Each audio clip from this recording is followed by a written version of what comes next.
En fait, j'ai compris qu'un coulé ne doit pas faire le trading. Quand tu es trop pauvre, ne fais pas le trading. J'ai pas dit que tu ne dois pas le faire le trading. Mais quand tu es trop pauvre, règle ta situation d'abord. Moi, en fait, j'ai compris que un pauvre ne doit pas faire le trading. C'est quoi le pauvre? Le pauvre, c'est pas celui qui n'a pas d'argent ou bien celui qui sert d'argent, qui a quelques bien 50 000 francs le mois.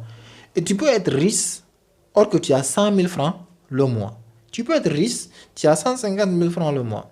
La richesse d'abord, c'est dans la tête. Tu vois? C'est pas avoir beaucoup d'argent d'abord comme ça, non. Parce que quelqu'un peut gagner 10 000 $ au équivaut de 6 millions francs CFA le mois et qu'il est pauvre. Imagine-toi.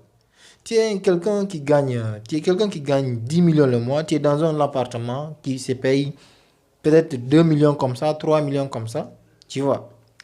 Et ta voiture, tu as une voiture que l'entretien seulement demande presque des millions, hein.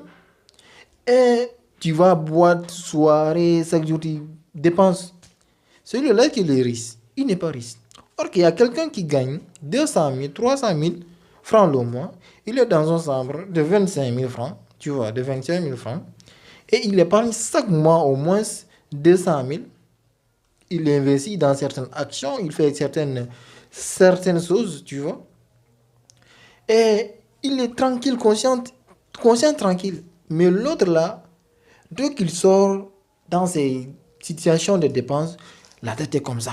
Il n'est pas normal. Or que toi qui as 200 000, tu arrives à réfléchir bien. Tu vois. C'est dans ce cas que j'ai dit qu'un coulé ne doit pas faire le trading. Un coulé, un pauvre, celui qui a déjà des troubles mentaux, voilà, comment avoir l'argent, qu'est-ce que je vais faire, petit patata, ok, soucis, des problèmes gauche à droite, problème de loyer, problème de l'autre chose. Quand tu es dans cette situation-là, même si tu mets le trading, tu échoues complètement. Tu vas penser que le monde c'est contre toi. Mais lorsque tu es en conscience tranquille, tu lances un trade, tu patientes, tu pars, tu fais ton vente ou bien tu fais ce que tu vas faire. Mon ami, c'est tu mets dans ton tu mets dans ton portefeuille l'argent que tu n'as même pas besoin, tu as vu. Même si tu, même si tu perds cet argent, ça ne va pas te troubler mentalement. Parce que moi, ça m'est arrivé en certaines situations. J'ai pas en train de travailler.